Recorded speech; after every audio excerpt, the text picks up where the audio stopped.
Good morning everyone. Myself Pragya. My topic is adhesive capsulitis. In this topic, we covered about what is adhesive capsulitis, its risk factor, epidemiology, etiology, classification, stages, differential diagnosis, assessment and the PT management. Now, what is adhesive capsulitis? So, adhesive capsulitis is a condition of glenohumeral joint where they occur a pain and the restriction of movement. The movements that are restricted are external rotation, abduction and followed by internal rotation and flexion movement. It is also commonly known by other names such as frozen shoulder, painful stiff shoulder, periarthritis shoulder. It is a self-limiting disease. It means it resolved by itself. But if not treated properly, the limitation of the movement may remain. Now come to what is epidemiology of the adhesive capsulitis. It is more prevalent in a woman as compared to the man, and about 70% of the females are prone for frozen shoulder. It's seen 20% in the diabetic population. Now the question is, why is it so common for the diabetic population? So it is due to the process called glycosylation, where whenever there is an increased glucose or a sugar level in a body, the collagen of the capsule may lead to the stickiness due to these sugar molecules, which lead to the restriction of the joint movement. It is most commonly seen in non-dominant shoulder, mainly due to the lesser use of that particular side. About 14% it is seen bilaterally. Now what are the risk factors? The one we already discussed is the diabetes, which is the commonmost risk factor. Other are stroke, thyroid, shoulder injury, Parkinson, avascular necrosis, etc. Now what is the etiology of the adhesive capsulitis or the frozen shoulder? So it is mainly idiopathic, as that we call as primary frozen shoulder. The primary one is always idiopathic. There is no reason behind why this occur, as many researches has been done but no result has been found yet. Other factors may be genetic and due to any trauma. This is seen in a secondary frozen shoulder cases. Some researchers may also said that might be due to the elevated cytokinin level, and other may be the propagation of fibroblasts releasing type 1 and type 2 collagen.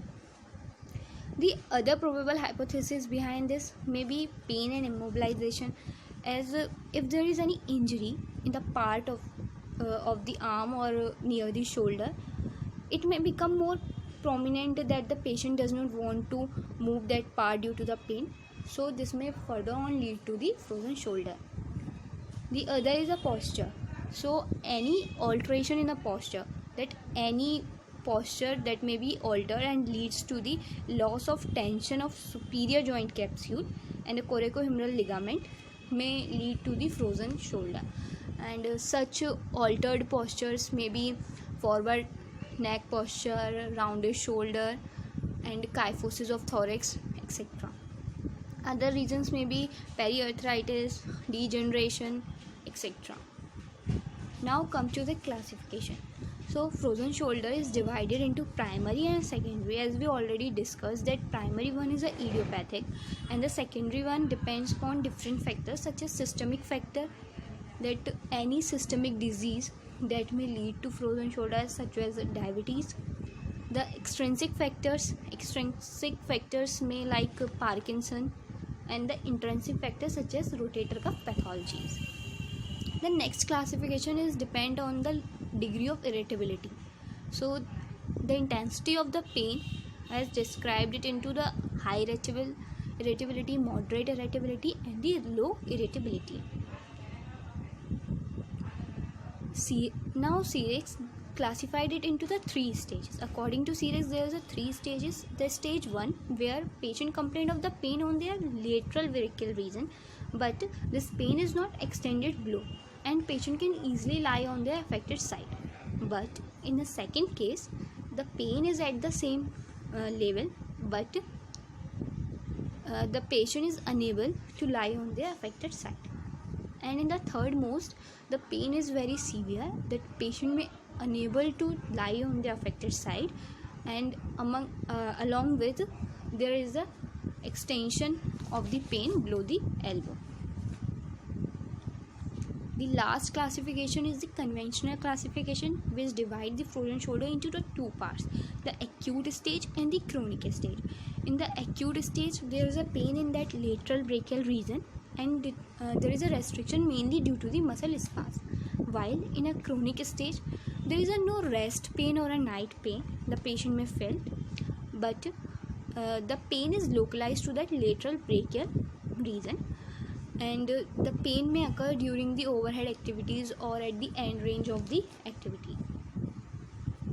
Now, what are the stages of frozen shoulder? As we all know, frozen shoulder has a different stages and is a self-limiting condition. So after its last stages, it start to resolve.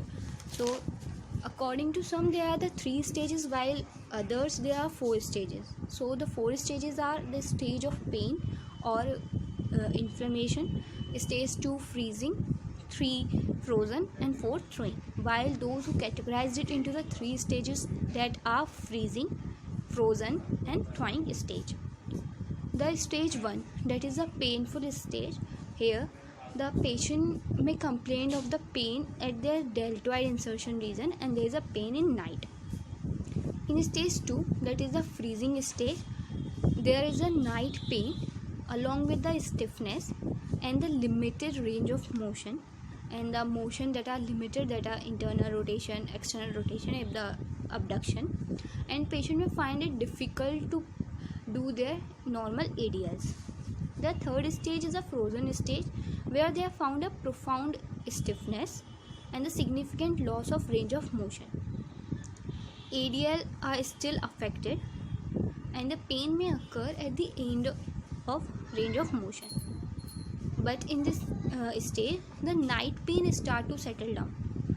And the last stage is thawing stage, where they have found a profound stiffness but a minimal pain, and the range of motion starts to be improved. So these stages, as per the duration, are categorized as inflammatory stage is mainly seen in to resolve or occur may from 0 to 3 months. Stage 2 is a freezing stage, that is 3 to 9 months. Stage 3 is a frozen stage, 9 to 15 months, and stage 4 is a thawing stage, which is from 15 to 24 months. But it can be varied. Now, what are the clinical features? So as we already studied that it is more common in a female, so the female are predominant than the male. The age group that are more risk are from above 35 or above 45 or above 40 years of age, and in the female it is seen mainly in the postmenopausal females. Patient may complain of pain, and there is a stiffness and decreased motion, and the motion that are decreased are external rotation, abduction, internal rotation, followed by flexion. Now, what is the differential diagnosis of frozen shoulder? As a many times frozen shoulder is misdiagnosed by the other condition of the shoulder or around the shoulder that may also lead the pain in the shoulder and the restriction of the movement. So it's the duty of every therapist to diagnose it carefully and to look out any other factor that may be misdiagnosed with the frozen shoulder. So when we are treating the frozen shoulder, we have also take this point into consideration that all the joints that form the shoulder complex should be treated individually. So the differential diagnosis made by posterior dislocation, shoulder OA, rotator cuff pathologies, bursitis, etc. Now come to the assessment part. So whenever the patient who is having the frozen shoulder, he always given a history of trauma or any immobilization, or maybe the present history or their medical history of diabetes or any of these pathological condition that may lead to frozen shoulder. But in case of a primary frozen shoulder, the patient has, as we already discussed that it is idiopathic, so there is no reason behind it. The mode of onset is a gradual mode of onset, and there is a restriction of movement. The pain that occurs is a dull aching pain over the lateral brachial region, and this pain may leave the patient unable to perform their normal ADL or those overhead activities such as combing, underdressing, etc. Now, the points we have to observe in the patient is their posture. As we discussed that any alteration in the posture may also lead to the frozen shoulder. So, if there is any increased thoracic kyphosis, there is a forward head posture, or there is a rounder shoulder, they have to be look out carefully. In inspection point, we saw that there is a disuse atrophy of the soft tissues. The movement, the range of motion is restricted, and the patient may complain of inability to perform their ADL. That may lead to the motion like external rotation, abduction, and internal rotation. Now, the end feel. In the acute stage, the end feel is mainly due to the muscle spasm, and the pain may occur before the end feel. And in the chronic stage, there is a leathery end feel, and the pain may occur after the motion barrier, or that is our end feel. Now come to the joint play motion. So joint play motions like gliding, sliding, rolling, so they may also affect the capsular pattern. So in case of the frozen shoulder, there is seen a restriction of posterior to interior gliding, inferior gliding, that may lead to the limitation of external motion, rotation, abduction, internal rotation. Palpitation. In case of palpitation, we find a tenderness over the rotator cuff insertion and at the long head of the biceps, at the bicipital groove. Now, the test that we perform to check the frozen shoulder, it is just similar to those of the ADL. The patient may complain of that he is unable to perform. So the test is to hand to neck, hand to scapula, and hand to opposite scapula. That is also called as Aptie's scratch test. Now come to the PT management. The PT management is divided into two stages, the acute stage and the chronic stage.